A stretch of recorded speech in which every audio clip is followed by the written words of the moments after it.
नमस्कार दोस्तों, हमारे हिंदी स्टोरी चैनल में आपका स्वागत है। हमारी आज की कहानी है आलीशान पार्टी का तमाचा। उषा जी अपनी बहू को जोर जोर से आवाज लगा रही थी। अरे सीमा, जल्दी से बाहर तो आओ, तुम सुन रही हो ना? देखो तो कौन आया है, दौड़कर आओ। उषा जी अपनी बहू को आवाज लगाते हुए कहती है। अरे सीमा बेटा, कुछ चाय पानी तो लेकर आओ और जल्दी आओ जरा, आज तो देखो हमारे यहाँ कौन आया है। सीमा झुझलाते हुए अपने कमरे से बाहर आती है और बोली, अरे क्या हो गया माँ जी, इतना क्यों चिल्ला रही हो? क्या कोई आफत आ गई है जो चिल्लाए ही जा रही हो? सीमा ने आकर देखा तो वहाँ सोफे पर 60 साल के एक बुजुर्ग अपने बेटे के साथ बैठे हुए थे। उषा जी भी उन्हीं के पास बैठी हुई थी। सीमा ने जब उनको देखा तो एक झूठी मुस्कान के साथ फॉर्मेलिटी निभाते हुए उन्हें नमस्कार करने लगी और उनके पैरों को छुआ। जैसे ही सीमा ने पैर छुए तो साधु राम जी बहुत खुश हुए। सीमा को ऐसे पैर छूता देख साधु राम जी उसकी तारीफ करने लगे और कहने लगे, अरे उषा जी, आपकी बहू तो बहुत ही संस्कारी है, एकदम हीरा है। हमें भी तो बताएं, कहाँ से लेकर आई हो आप अपनी इस बहू को? आपने तो बहू के रूप में एक कोहिनूर हीरा चुन लिया है। इतने बड़े शहर में रहते हुए भी यह अपने संस्कार नहीं भूली है। साधु राम जी के मुंह से अपनी तारीफ को सुनकर सीमा तो बहुत खुश हो रही थी। उसके तो पंख ही लग गए थे और उसे ऐसा लग रहा था जैसे वह आसमान में उड़ रही हो। उसके तो पैर जमीन पर ही नहीं टिक रहे थे। अपनी तारीफ सुनकर सीमा फूली नहीं समा रही थी, लेकिन दूसरी तरफ वह काफी जल भुन रही थी और कह रही थी कि पता नहीं यह बूढ़ी अम्मा किस किस को बुलाकर रख देती है, मेरे सिर पर लाकर बैठा देती है और मैं फिर इन सभी की आवभगत में लगी रहती हूँ। पता नहीं कौन है यह। अब इस बुढ़े के साथ इस लड़के की भी सेवा करनी पड़ेगी मुझे। सीमा ऐसा खड़े खड़े सोच रही थी। तभी उषा जी ने साधु राम जी से पूछा, अरे भाई साहब बताइए क्या लेंगे, चाय कॉफी या ठंडा, बताइए तो। साधु राम जी कहने लगे, अरे नहीं नहीं भाभी जी, कुछ नहीं चाहिए, बस मिलने का मन किया था तो आ गए, चाय पानी की जरूरत नहीं है। लेकिन उषा जी जोर देकर कहने लगी, अरे नहीं नहीं भाई साहब, ऐसे थोड़ा ही काम चलेगा, चाय के बिना जाने नहीं दूंगी। तो वह चाय पीने के लिए मान गए। सीमा ने सभी के लिए बेमन से चाय बना कर ले आई। थोड़ी देर बाद उषा जी कहने लगी, अरे भाई साहब खाने में बताइए क्या खाएंगे? तो साधु राम जी ने सोचा कि इतनी गर्मी पड़ रही है और इतनी गर्मी में यह लोग बेकार ही परेशान हो जाएंगे, इसलिए बात को टालते हुए उन्होंने खाना खाने से मना कर दिया। लेकिन उषा जी शायद उनके बारे में जानती थी कि उन्हें कुछ प्रॉब्लम है, इसलिए वह बाहर का खाना नहीं खा सकते और कभी खाते भी नहीं हैं, घर में बना ही खाना खाते हैं। उषा जी व्यवहार की बहुत ही अच्छी थी। वह अपने दरवाजे पर आए हुए सभी लोगों को और सभी मेहमानों को भी बिना खाना खाए और बिना चाय पानी के जाने नहीं देती थी।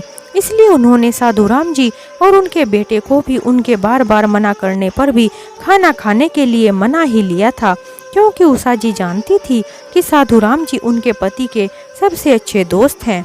जब से वह इस घर में शादी करके आई थी तभी से उन्होंने देखा था कि उन दोनों में कितनी गहरी दोस्ती थी।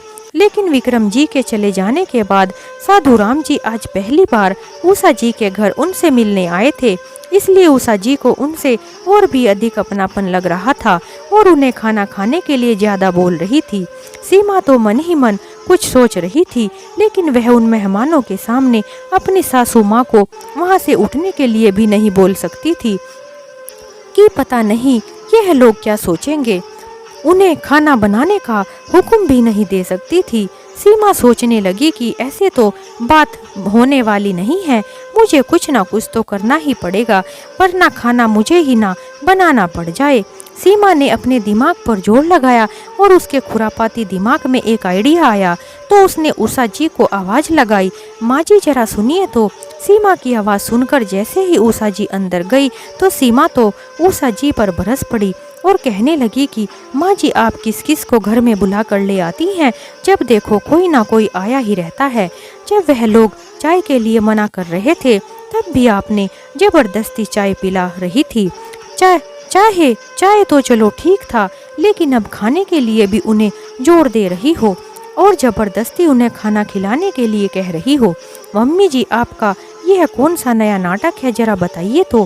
क्या आपको नहीं पता कितनी गर्मी पड़ रही है और धूप भी कितनी तेज है? इतनी भरी दोपहर में मुझे खाना नहीं बनाया जाएगा। अच्छा खासा तो वह लोग मना कर रहे थे, लेकिन आप हो कि महारानी की तरह दोनों हाथों से घर लुटाने चली हो। ना जाने ना जान ना पहचान और मैं तेरा मेहमान वाली बात हो गई है। न जाने आप किस किस को अपने रिश्तेदार बनाकर बैठ जाती हो और आप उनसे खाना खाने की जिद करती रहती हो।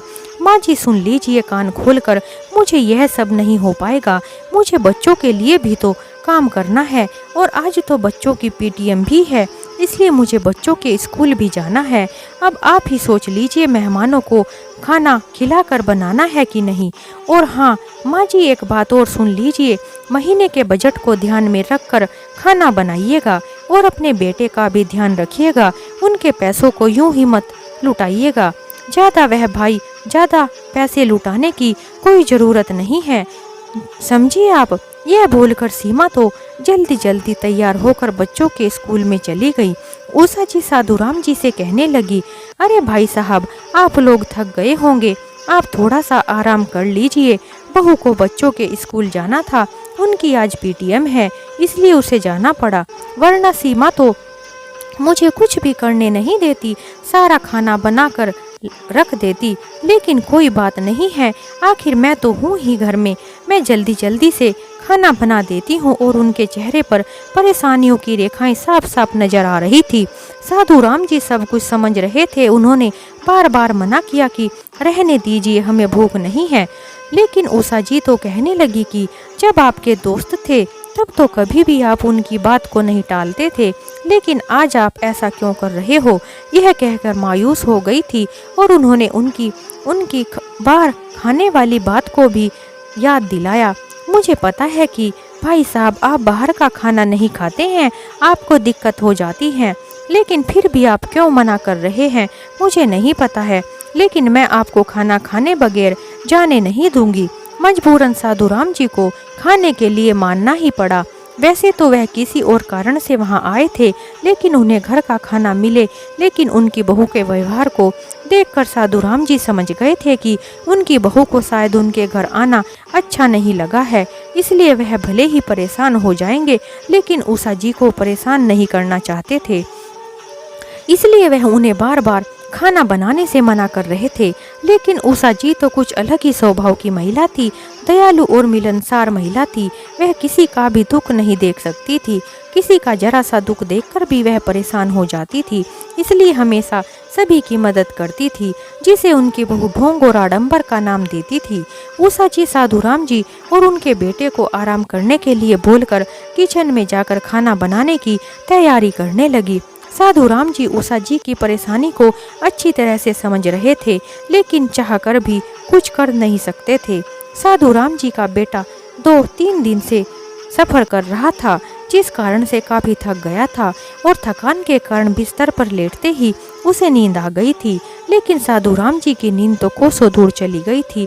वह उषा जी की मदद करना चाहते थे, लेकिन उषा जी तो अपने बेटे और बहू के साथ रहती थी और वह सोचने लगे कि अगर उनके बेटे बहू ने उन्हें मदद करते हुए देख लिया तो वह कुछ गलत ना समझ बैठे। इसी डर से साधुराम जी उषा जी की मदद नहीं कर पा रहे थे। उन्होंने सोचा था कि अपने बेटे को उषा जी की मदद करने के लिए बोलेंगे, लेकिन अधिक थकावट होने के कारण उनका बेटा तो बिस्तर पर लेटते ही सो गया था। साधुराम जी अपने आप को बहुत बेबस महसूस कर रहे थे और अपनी पत्नी राखी को याद कर रहे थे, जो 3 महीने पहले ही उन्हें छोड़कर इस दुनिया से जा चुकी थी और परमात्मा में विलीन हो गई थी। काश अभी राखी जी होती तो वह शायद भाभी जी की कुछ मदद कर पाती। आज तो राखी जी के बिना मैं अपने आप को कितना लाचार महसूस कर रहा हूँ। फिर अपने दोस्त के बारे में सोचने लगे, अगर मेरा दोस्त विक्रम होता तो हम दोनों मिलकर भाभी जी की मदद कर पाते। उषा जी बेचारी भरी दोपहर में इतनी गर्मी में भोजन तैयार करने में लगी हुई थी। वह भी कोई उम्र है भला कोई काम करने की।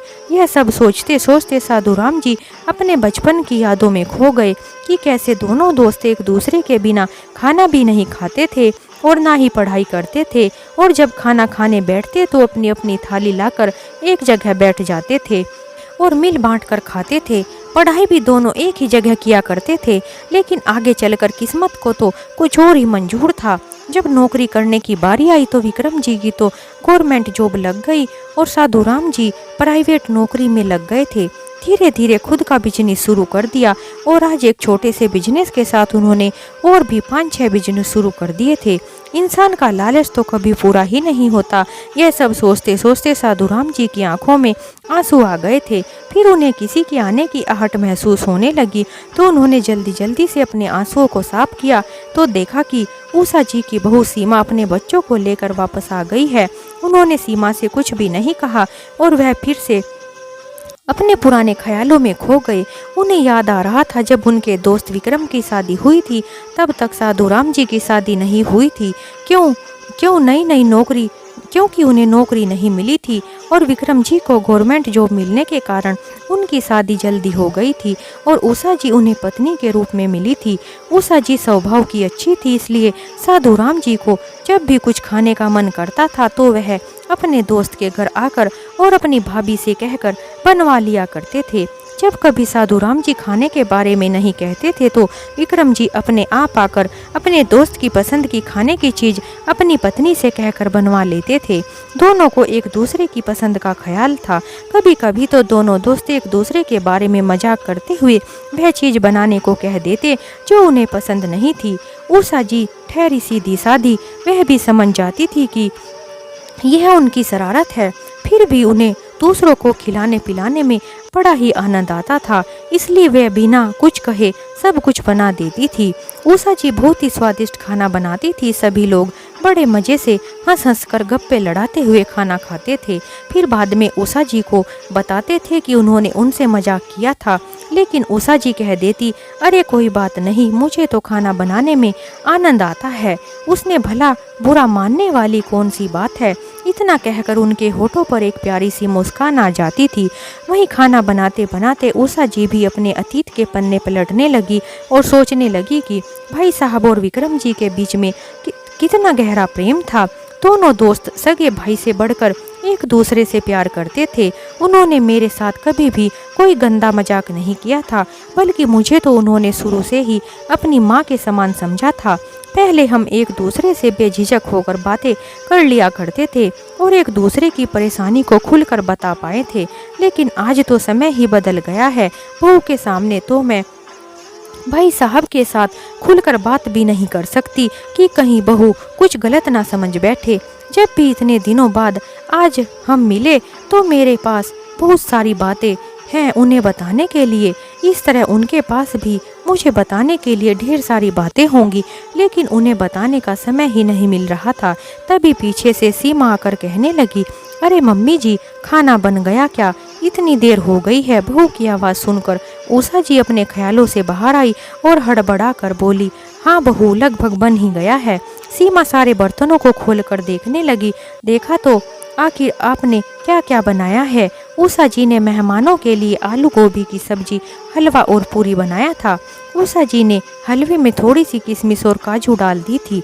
सीमा ने जब हलवे में काजू और किशमिश देखे तो आग बबूला हो गई थी और गुस्से से कहने लगी कि माँ जी, यह क्या है? इतना सब करने की क्या जरूरत है? सब्जी रोटी ही बना दी होती, हलवा बनाने की क्या जरूरत थी? और ऊपर से हलवे में काजू किशमिश भी डाल रही हो। अपने बेटे के पैसों को उड़ा रही हो।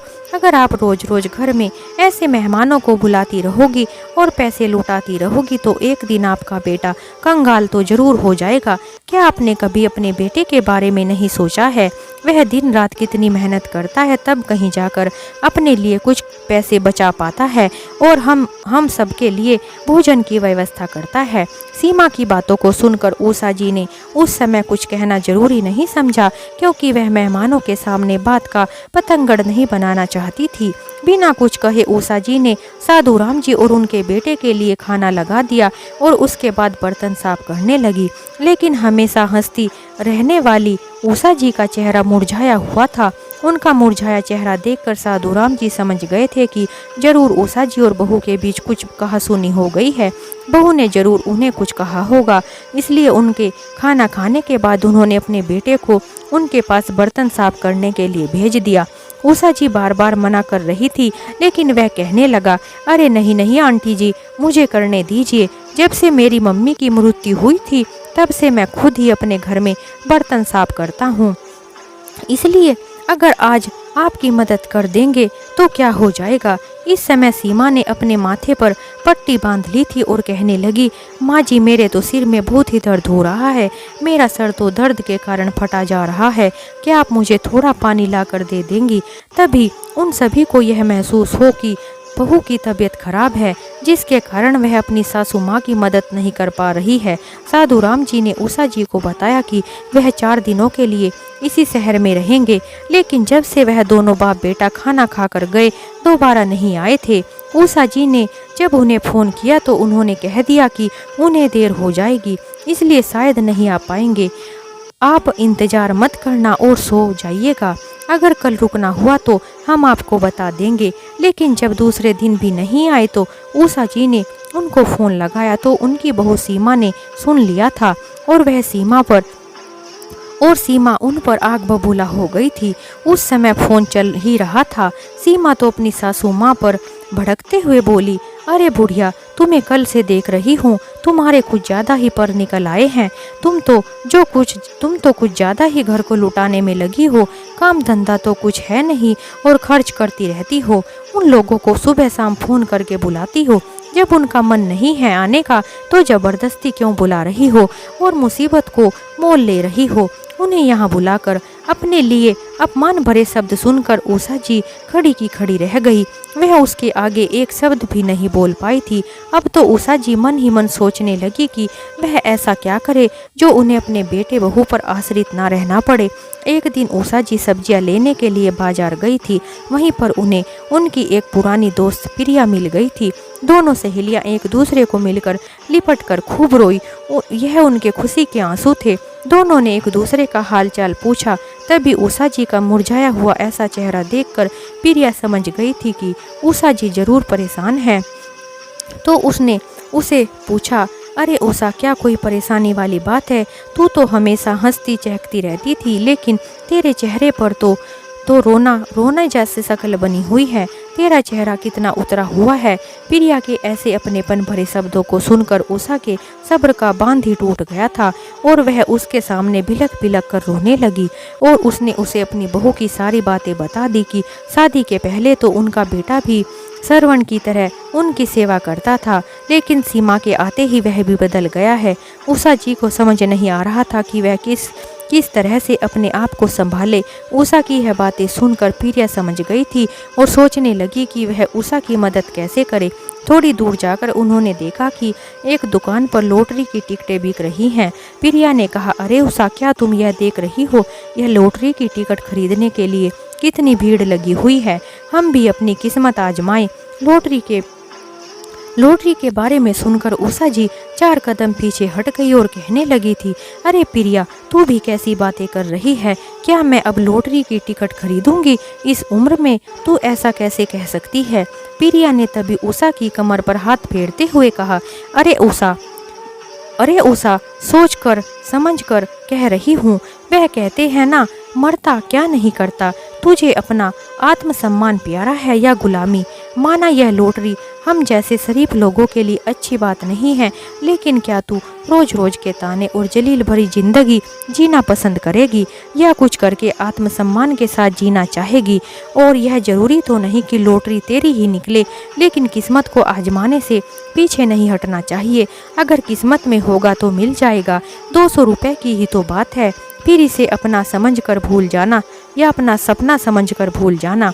उषा जी थोड़ी देर सोचकर कहने लगी, चलो ठीक है, लॉटरी का टिकट खरीद ही लेती हूँ। लॉटरी का टिकट खरीद लिया और उसे अपनी सहेली को संभाल कर रखने के लिए दे दिया और अपने घर चली गई। जैसे ही अपने घर की चौखट पर कदम रखा, सीमा का गुस्सा तो 7वें आसमान पर था। वह चिल्लाते हुए बोली, अरे बुढ़िया, इतनी देर लगती है क्या सब्जी लाने में? और यह क्या, सब्जी तो कम है और पैसे ज़्यादा लगा कर आई हो, यह कैसे हुआ? सीमा ने सारी सब्जियों के दाम पूछने शुरू कर दिए। उषा जी तो सब्जी वाले से ही सभी सब्जियों के रेट लिखवा कर लाई थी, क्योंकि वह भूल जाती थी, इसलिए उसने बहू को पर्ची पकड़ा दी। बहू ने देखा कि 200 रुपये कम है, चिल्ला पड़ी, अरे बुढ़िया, 200 रुपये कम कैसे हुए? क्या तूने 200 रुपये का कुछ खाया है? सीमा पहले मम्मी मम्मी करती रहती थी, लेकिन अब तो बुढ़िया बोलती है और जरा सी भी शर्म नहीं करती, क्योंकि उनके बेटे ने भी उनके पिता के खाते को अपने अकाउंट से लिंक करा लिया था और उनकी पेंशन आती थी वह सीधा उसी के अकाउंट में चली जाती थी। उन्हें अपनी मम्मी के सुख दुख से कोई लेना देना नहीं था। उषा जी ने 200 रुपये के बारे में सीमा को नहीं बताया था, तो सीमा उषा जी पर आग बबूला हो रही थी और खरी खोटी सुनाने में लगी थी। चटोरी बुढ़िया कहीं की, चट कर गई होगी, पता नहीं बुढ़िया का पेट है या कुआं। क्या तुझे घर में खाने को नहीं मिलता जो बाहर जाकर पैसे उड़ाती हो? और जो भी पता नहीं क्या क्या कर डाला। अब तो सीमा सारी हदें पार कर गई थी, जो उषा जी को बर्दाश्त नहीं हुआ। लेकिन उषा जी अपनी सफाई में बहू को कुछ भी नहीं कह पाई। अब तो बहू को और भी बहाना मिल गया उषा जी से छुटकारा पाने का, इसलिए उसने उन्हें घर से धक्के मारकर बाहर निकाल दिया और दरवाज़ा बंद कर दिया था। निशा जी बहू के सामने गिड़गिड़ाती रह गई और कहती रह गई कि अरे बहू, इस उम्र में कहाँ जाऊंगी, कुछ तो दया करो। अब से तुम जैसा कहोगी मैं बिल्कुल वैसा ही करूंगी। अगर तुम चाहो तो मुझे खाना भी मत देना और भूखी रहने देना, लेकिन मुझे घर से बेघर मत करो। लेकिन सीमा का दिल तो पत्थर का बन गया था, वह उनके लिए दरवाज़ा खोलना ही नहीं चाह रही थी। काफ़ी समय गिड़गिड़ाने के बाद जब सीमा ने दरवाज़ा नहीं खोला तो उषा जी वहाँ से सड़क की तरफ चली गई। सुनसान रास्ते पर चलती जा रही थी। भूख और प्यास के कारण उन्हें चक्कर आ रहे थे। थोड़ी दूर चलने के बाद वह बेहोश होकर गिर पड़ी। उसी रास्ते से साधुराम जी अपने बेटे के साथ आ रहे थे। तभी उन्होंने देखा कि कोई बुजुर्ग औरत सड़क के किनारे पर बेहोश पड़ी हुई है। उन्होंने गाड़ी से उतरकर देखा तो हैरान रह गए थे। उनके पैरों तले से जमीन खिसक गई थी। उन्होंने देखा, अरे यह तो उनकी भाभी उषा जी हैं। साइड में खड़ी गाड़ी की खिड़की को खोलकर साधुराम जी और उनके बेटे ने उन्हें गाड़ी में बैठा लिया और जल्दी जल्दी से हॉस्पिटल में एडमिट करवा दिया। थोड़ी देर बाद उनको होश आ गया था। उसके बाद वह उन्हें अपने घर ले गए। अपने घर ले जाकर दोनों बाप बेटे ने उषा जी की खूब सेवा की और उनकी यह हालत कैसे हो गई पूछने लगे। उषा जी ने सारी बातें साधुराम जी को बता दी। साधुराम जी को यह सब सुनकर बहुत गुस्सा आया। साधुराम जी को पता था कि उषा जी सिलाई का काम अच्छी तरह से जानती थी। साधुराम जी ने कहा कि क्यों आप अपने बेटे बहू को भूलकर अपनी जिंदगी की एक नई शुरुआत क्यों नहीं करती? मेरा एक दोस्त है जिसका बहुत बड़ा फैशन डिजाइनिंग का शोरूम है। उन्होंने उसे उससे मिलवा दिया, जो फैशन डिजाइनिंग का कोर्स सीखने वाली के रूप में उषा जी को रख लिया। उषा जी एक से बढ़कर एक कपड़ों को डिजाइन करने का तरीका बताती थी और उनके शोरूम की तरक्की दिन प्रतिदिन बढ़ने लगी। इस शोरूम में इत्तेफाक से उनकी सहेली प्रिया आई हुई थी। जहां वह उषा जी को फैशन डिजाइनिंग के टीचर के रूप में देखती है तो बहुत खुश होती है। दोनों एक दूसरे को मिलकर बहुत खुश हुए। तभी उसने बताया कि उसकी लॉटरी भी लग गई है और पूरे 50 लाख रुपए मिलने वाले हैं, जिसके लिए उसे कुछ फॉर्मेलिटी पूरी करनी होगी। वहां जाकर उषा जी अपनी सहेली प्रिया के साथ वहां चली गई, जहां से उसे पैसे मिलने वाले थे और वास्तव में उन्हें 50 लाख रुपए मिले। यह बात उन्होंने साधुराम जी को बताई तो साधुराम जी कहने लगे, अरे यह तो बहुत अच्छी बात है, अब तो आप अपना खुद का शोरूम खोल सकती हैं। साधुराम जी ने उनका साथ दिया और एक दिन उषा जी के इस बड़े शहर में अपना एक प्लॉट खरीद लिया था, जिस पर उन्होंने एक बड़ा सा शोरूम बनाया, जिसमें एक से बढ़कर एक डिजाइनर कपड़े रख लिए थे। लेकिन उन्होंने उनकी कीमत बहुत कम रखी थी, जिसके कारण सभी ग्राहक उनके शोरूम में आते थे। एक दिन सीमा भी अपने पति के लिए कपड़े खरीदने गई। उसने वहां से बहुत सारे कपड़े खरीद लिए और जिस भी वर्कर से पूछती यह कपड़े कहाँ से मंगवाते हो, तो वह कहने लगते कि हम कहीं से भी कपड़े नहीं मंगवाते, यह सारे कपड़े हमारे शोरूम की मालकिन अपने आप डिजाइन करती है और हम सभी उन्हीं के बताए डिजाइन ही काम करते हैं।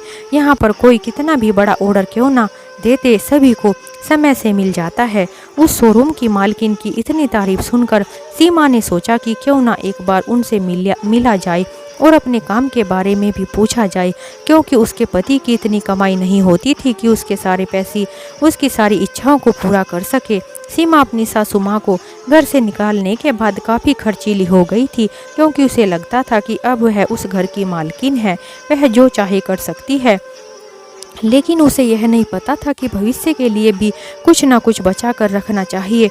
अब तो सीमा को के भाव और भी बढ़ गए थे। उन्हें पैसों की बहुत दिक्कत हो रही थी, जिसके लिए वह भी सोचती थी कि कुछ ना कुछ तो करना चाहिए। उसके बच्चे भी बड़े हो रहे थे, उनके भी खर्च बढ़ रहे थे। यह सभी बातें सोचकर जब उस शोरूम की मालकिन से मिलने के लिए उनके कैबिन में गई तो उषा जी को कुर्सी पर बैठा देखकर चौंक गई थी। उसकी आंखें फटी की फटी रह गई थी और सीमा का मुंह खुला का खुला रह गया, क्योंकि उसे उषा जी की दूसरी पार्टी के साथ कुछ बातें डिस्कस कर रही थी, जिसका खर्चा लगभग 2 करोड़ का था। 2 करोड़ का नाम सुनकर सीमा का माथा चकराने लगा। वह पार्टी किसी और के लिए नहीं बल्कि उन अनाथ बच्चों के लिए थी। सीमा वहाँ खड़ी हुई सारी बातें सुन रही थी तो उसने सोचा कि जब यह बुढ़िया अनाथ बच्चों के लिए इतना कर रही है, लेकिन हम तो उसके अपने हैं, तो क्यों ना मैं भी नकली आंसू बहाकर माफ़ी मांग लूँगी और सासू माँ कम से कम 1 करोड़ तो हमें भी दे ही देंगी। सीमा ने इसी लालच की वजह से वहाँ बैठे लोगों के जाने का इंतजार किया। थोड़ी देर बाद जैसे ही वह लोग वहाँ से चले गए, सीमा तो मौका पाकर अपनी सासू माँ के पैरों में गिर गई और उनसे माफ़ी मांगने लगी और कहने लगी कि माँ, मुझे माफ़ कर दीजिए, मुझे बहुत बड़ी गलती हो गई है। मैं आपको समझ ही नहीं पाई थी, लेकिन अब मुझे सब कुछ समझ में आ गया है। आपके पैरों में ही जन्नत है। अब आप हमारे साथ हमारे घर चलिए। उषा जी ने कहा, ठीक है बहू, अगर तुम कहती हो तो मैं तुम्हारे साथ तुम्हारे घर चलती हूँ। और वह उसके साथ उनके घर चली गई। यह देखकर सीमा बहुत खुश थी कि मम्मी जी अब हमारे साथ ही रहेंगी, लेकिन वह यह समझ नहीं पा रही थी कि उनकी सासू माँ इतनी आसानी से उनके साथ कैसे आ गई। सीमा तो मन ही मन खुश हो रही थी। वह सोच रही थी कि अब तो यह इतना बड़ा शोरूम हमारा ही हो जाएगा। जैसे ही उषा जी अपने घर आई तो उनके बेटा बहू ने उनके पैर धोए, उनकी आरती उतारी और उनके माथे पर चावल और चंदन का तिलक लगाया, फिर अंदर गृह प्रवेश करवाया। उषा जी अपने बेटे बहू के व्यवहार को बहुत अच्छे से जानती थी। उनके आंसुओं को अच्छी तरह समझ रही थी। सीमा अपनी सासू माँ के लिए भाग दौड़ करती हुई चाय नाश्ते का इंतजाम कर रही थी और फिर भोजन बनाने में जुट गई। उषा जी अब रोज ही अपनी कार से शोरूम जाती और शाम को अपनी कार से ही अपने घर आती थी और रोज के पैसे अपनी बहू सीमा को ला कर देती थी और अगले दिन ले लेती थी, क्योंकि रोज बिक्री होती है तो रोज नया सामान भी लाना होता है और मेरे बाद यह सब तुम्हारा ही तो है, यह कह देती थी। थोड़े दिन तो ऐसे ही चलता रहा। एक दिन उषा जी अपने बेटे को कहने लगी, तुम्हारे पिताजी की पेंशन के जो पैसे आते हैं पहले निकाल कर मुझे दे देना, शोरूम में सामान खरीद कर लाना है। इतना कहने की देर थी कि बेटा बहू तो उषा जी पर भड़क गए और कहने लगे कि अरे बुढ़िया, एक तो तू हमें शोरूम का 1 रुपया भी नहीं देती हो, ऊपर से पिताजी की पेंशन के पैसे भी मांग रही हो। इतने दिन से आपको जो अच्छी अच्छी चीज़ें बनाकर खिला रहे थे वह अलग से। तभी मुस्कुराती हुई उषा जी कहने लगी, अच्छा बेटा, आ गए न सच्चाई तुम्हारी जुबान पर। यही सच्चाई जानने के लिए मैं तुम्हारे घर आई थी। मुझे तो पहले ही पता था तुम दोनों कितने लालची हो। मुझे नहीं, तुम तो मेरी दौलत से प्यार करते हो। यह बात मुझे बहुत अच्छी तरह से पहले से ही पता थी, लेकिन मैं तुम्हारे मुंह से यह सच्चाई उगलवाना चाहती थी, इसलिए सही समय का आने का इंतजार कर रही थी। और तुमने क्या सोचा कि यह घर तुम्हारा है? एक काम करो, घर के पेपर उठा कर ले आओ और देखो कि किसके नाम है। तुम्हें पता चल जाएगा कि यह घर किसके नाम पर है।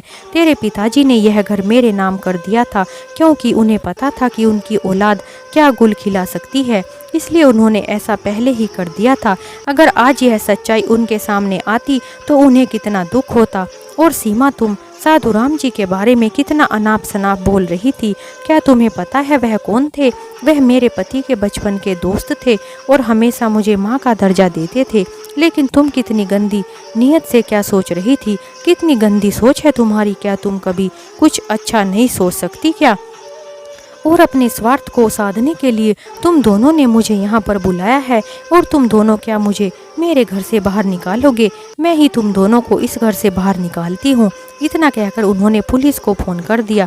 उषा जी के बेटे बहू उनके पैर पकड़कर माफ़ी मांग रहे थे, लेकिन आज उषा जी का दिल पत्थर का बन गया था, क्योंकि उन्होंने अपनी माँ के अपमान करने में कोई कमी नहीं छोड़ी थी। उन्होंने अपने बेटे बहू दोनों को जेल भिजवा दिया था और अपने पोते पोती को अपने पास ही रखकर उनकी बहुत अच्छे से परवरिश की और उन्हें हमेशा अपने साथ अनाथ आश्रम ले जाया करती थी, जहां उन्हें माँ बाप और अनाथ बच्चों की अहमियत को समझाती थी।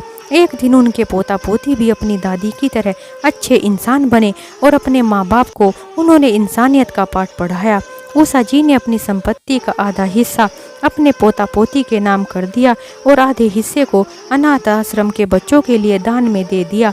उससे प्रभावित होकर साधुराम जी ने अनाथ आश्रम के बच्चों को फ्री में शिक्षा देने का ऐलान भी कर दिया था। अनाथ बच्चों को फ्री में शिक्षा देने लगे थे। इस तरह उषा जी एक अच्छा काम कर रही थी, अनाथ बच्चों को सहारा देकर, और साधुराम जी ने भी बच्चों को मुफ्त में शिक्षा देने का काम शुरू करके निष्काम से निष्भाव से समाज सेवा की थी। लेकिन आज के ज़माने में ऐसा कोई कर सकता है? ऐसे लोग तो बहुत ही कम दिखाई देते हैं। ऐसे लोग आज भी इस दुनिया में होते हैं जो दूसरों का भला करके खुश होते हैं और दूसरों की खुशी में ही खुश होते हैं, और कुछ ऐसे भी लोग होते हैं जो दूसरों को खुश देखकर खुश नहीं होते। माँ कभी डांटे तो सर को झुका लेना, पर कभी उसे आंखें मत दिखाना। जिस माँ ने तुम्हें इतना बड़ा कर दिया, उसे कभी जीने का तरीका मत सिखाना। आंखों का पानी और दिल की कहानी माँ के सिवा कोई नहीं समझ सकता। इस दुनिया में कोई कितना भी खास हो, पर माँ जितना कोई खास कभी भी नहीं हो सकता। इस दुनिया में अपनापन तो हर कोई दिखाता है, लेकिन अपना कौन है यह तो सिर्फ माँ के जाने के बाद ही हम सबको समझ आता है। किसी को फोटो में भगवान दिखता है, किसी को मूर्ति में भगवान दिखाई देता है। जिसने मुझको जन्म दिया है, मुझको तो उसी माँ में मेरा भगवान दिखाई देता है। तो दोस्तों, इस तरह हमारी यह कहानी समाप्त होती है। अगर आपको हमारी कहानी थोड़ी भी अच्छी लगी हो तो हमारे चैनल को लाइक करें, शेयर करें और सब्सक्राइब करें। हमारी यह कहानी सुनने के लिए आप सभी का बहुत बहुत धन्यवाद। और आपको हमारी कहानी कैसी लगी आप हमें कमेंट में ज़रूर बताएं। एक नई कहानी के साथ हम आपको फिर मिलते हैं।